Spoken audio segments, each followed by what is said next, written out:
a glimpse into the moment. Oh, I'm super glad you're here. Super glad I'm here.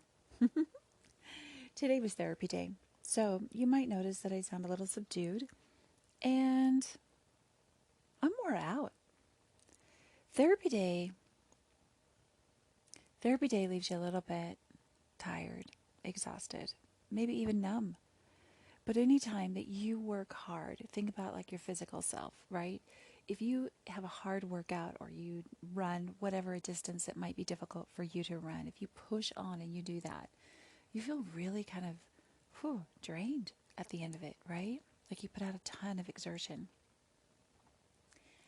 And when you do the same for your mental health, it's no different.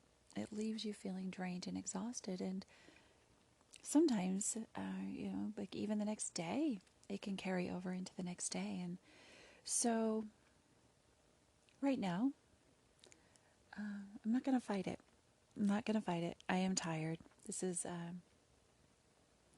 just the way that it is. And my therapist reminded me today how hard I work on therapy, how the growth that I experienced this week is astounding and really evidences the hard work that I have put in every single week since December of 2019. And in her words, that you need to have fast-tracked your healing. And it doesn't feel like that to me because, December of 2019 and here it is, 2021. But at the end of the day, I know exactly what she's talking about because what happened this last week is that I switched from being hurt and being in a space where I allowed other people to be in control of my emotions. I took my emotions back onto me. So the responsibility for Nita's emotional health. So for instance, if I'm in a friendship and that friendship has hurt my feelings and the person really doesn't care, then they don't really need to have access to me at that level anymore. And that's just the way that it's got to be. I am absolutely no longer willing to have hurt feelings or chaos or be made to feel less than by somebody else.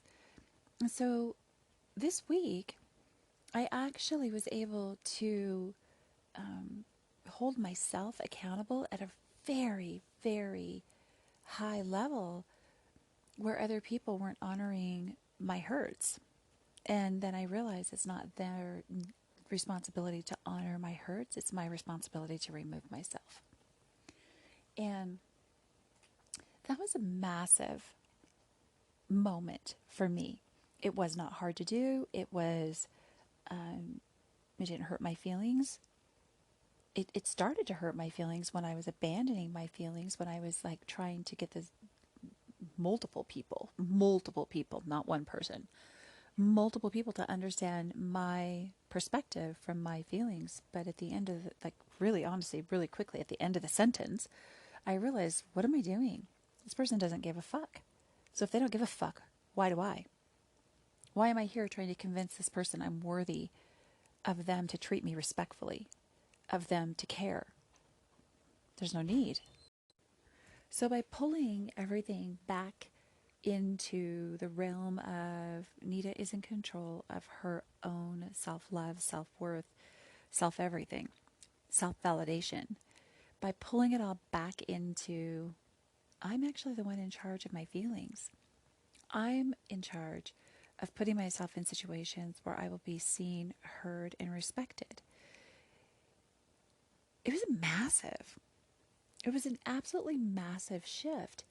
And unfortunately, one of those spaces out of my whole thing, I probably blew up 10 different conversations with this, but one hasn't come back around, hasn't apologized, the person probably doesn't even think that they have anything to apologize for, right? Who knows? I don't know, because they just left. the conversation. And they get the right to do that. That is what it is. I'm not going to change and abandon who I am so that somebody will stay in my path. Because if they wanted to be here, they would be here. They would say, oh gosh, I don't understand why you feel that way, but I'm listening. I'm here. I didn't mean to make you feel that way. Anything. So it was a pretty amazing, large growth moment. And it really just came from over a long period of time, choosing myself in little tiny ways. Little tiny drops in the bucket of choosing Nita, choosing Nita, choosing Nita, choosing Nita. And over time, it has really paid off. So I would encourage you to just keep up the hard work of setting boundaries. Setting boundaries that reaffirm to you that you are worthy and you are valuable. You are seen. You are heard. You are validated by you. The difference that happened for me this week is simply the shift in me validating me. Nita validating Nita. And it made a massive shift. Even to my therapist, it made a massive shift in me. I want to share with you guys right after the break. We'll take a break, we'll come back, and I want to share with you a technique that she gave me to help keep me from going down the holes, right? From going down those holes of really, spinning out of control bad thoughts.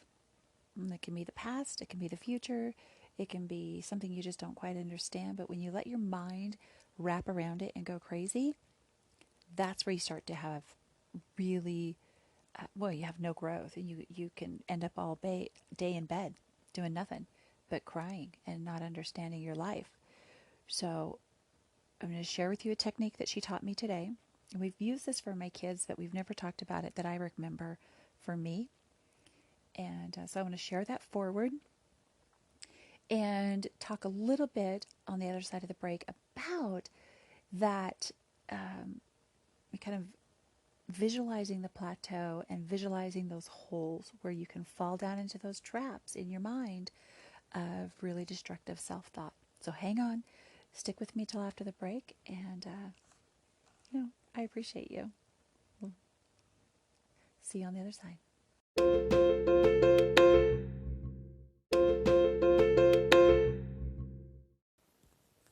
Thanks for hanging around. I hope you had a good break. So, before I tell you the technique that she taught me today, let's explore what it is looking like right now in my head when, let's say, somebody hurts my feelings, or I perceive that somebody is ignoring me or punishing me, or, I create a storyline in my head. It's not true, right? Just nothing that they have said to me, but it's something I believe based on my own learned behavior, based on my own hurts.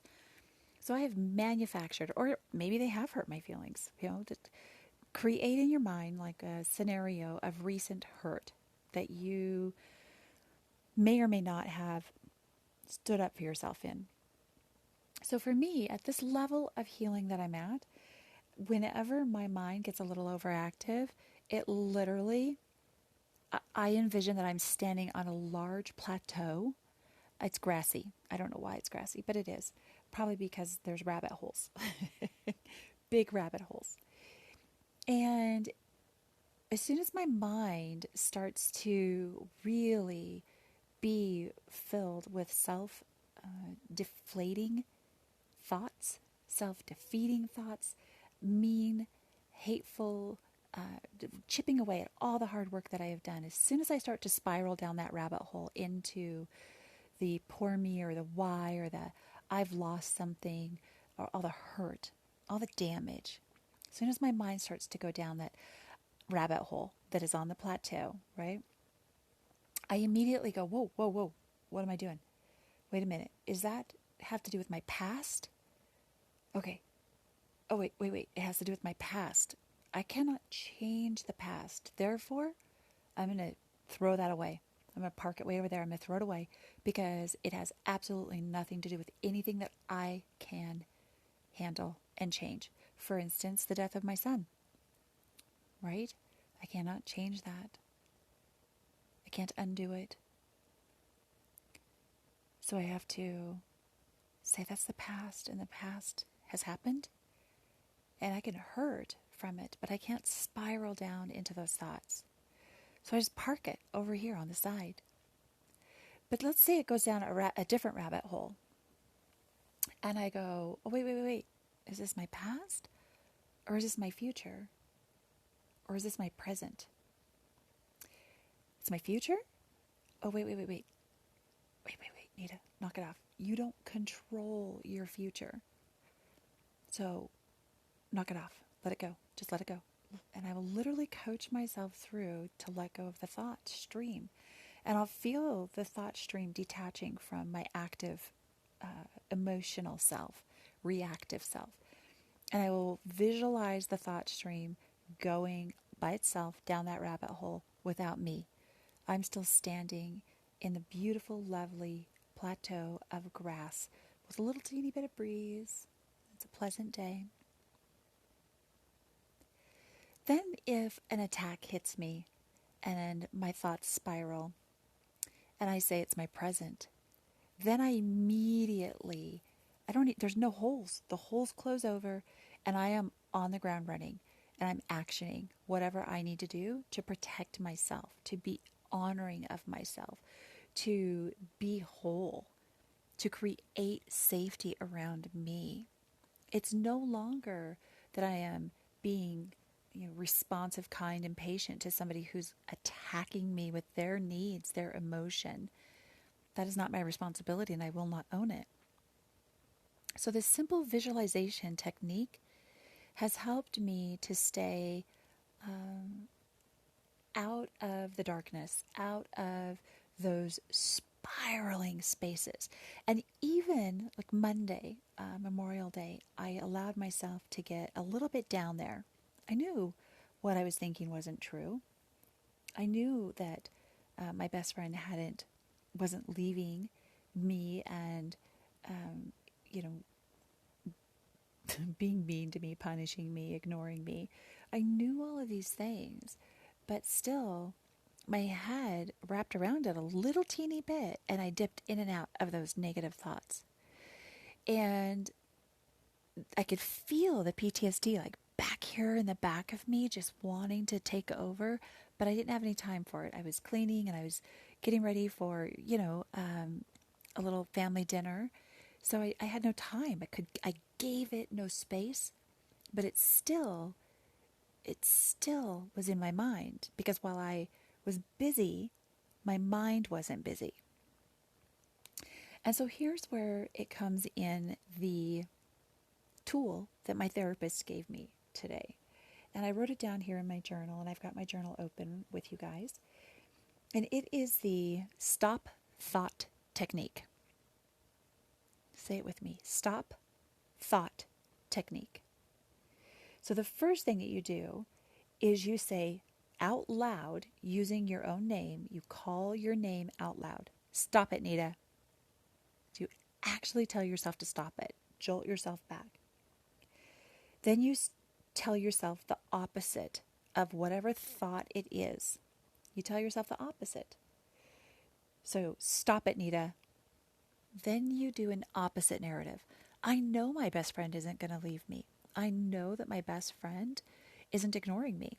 I know that my best friend is going to show up. And go off on the whole of the reasons why. He's an amazing person who is always shows up and always has space for me, values my emotions, values the whatever I bring. Always. Even if he doesn't understand me, he shows up. So the opposite of what I was thinking, right? Then positive. Introduce positive. Give yourself encouragement about what you're doing. Look at all the work that I have done to get to a better, healthier, mental, kind spot to myself. Look at all that work. Evidence that work. Literally, go through it all in your mind. I have been going to therapy since December 2019.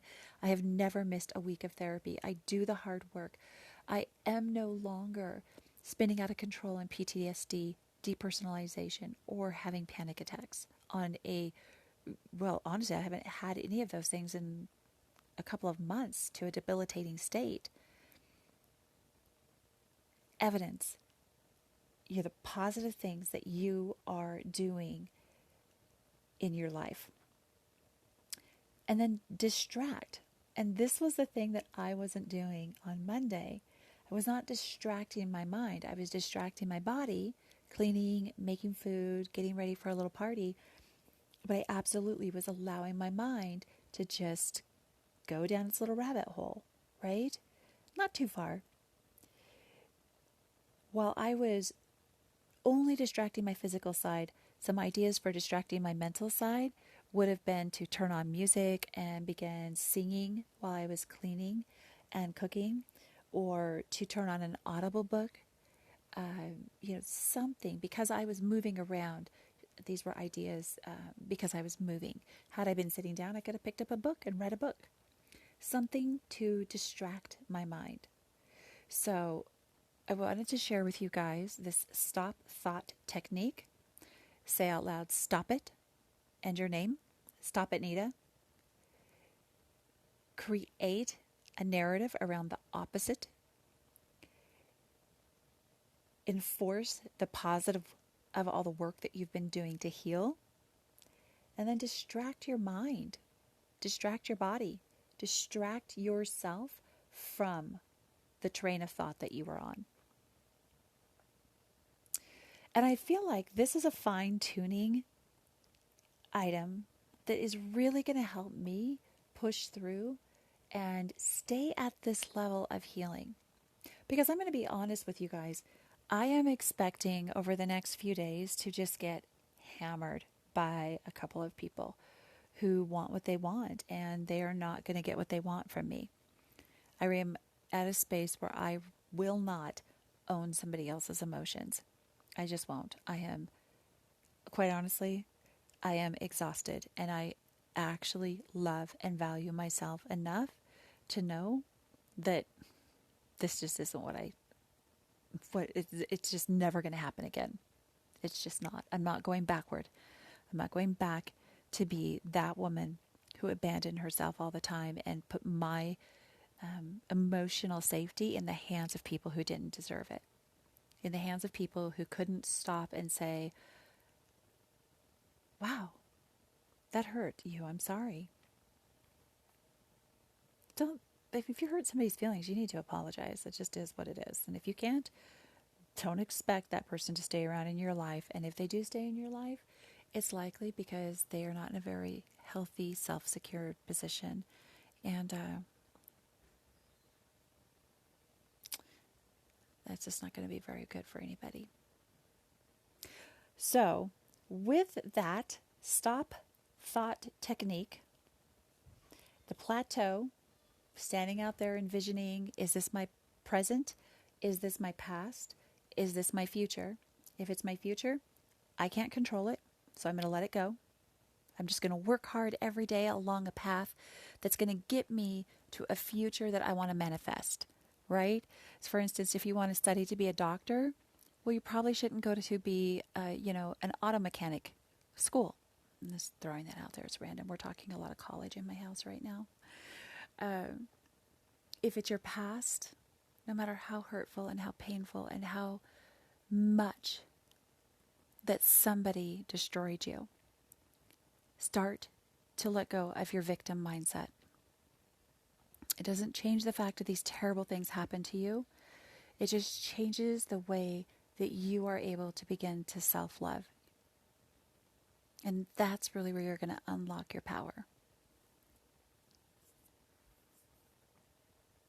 In letting go of that victim mindset this last week, I have deep hurts that I still need to work on, but it's so much better. It is so, so much better. And if it's your present, embrace it. Embrace it. If you have good feelings, bad feelings, whatever is going on for you, embrace it, but be honest and respectful to yourself. I cannot stress it enough. Do not abandon yourself. Thank you guys for joining in. It's a short episode today. I hope you guys are doing amazing. I hope that whatever work that you are doing to improve your mental health, that it is going amazingly for you. And if you ever want to talk, DM me. My conversation spaces are always open. And if you're interested in doing work around, just some of this internal connections within, let me know and we can do some coaching sessions together. Go give me a follow on A Glimpse Into the Moment on Instagram. Visit me on the web, aglimpseintothemoment.com. Give us a follow over on whatsup.organization, Instagram, web, and Facebook. And give John a follow over there on Team Sharudo. We are doing great work and we are doing powerful work. We believe in what we're doing and we are looking forward to working with you. Have an amazing day.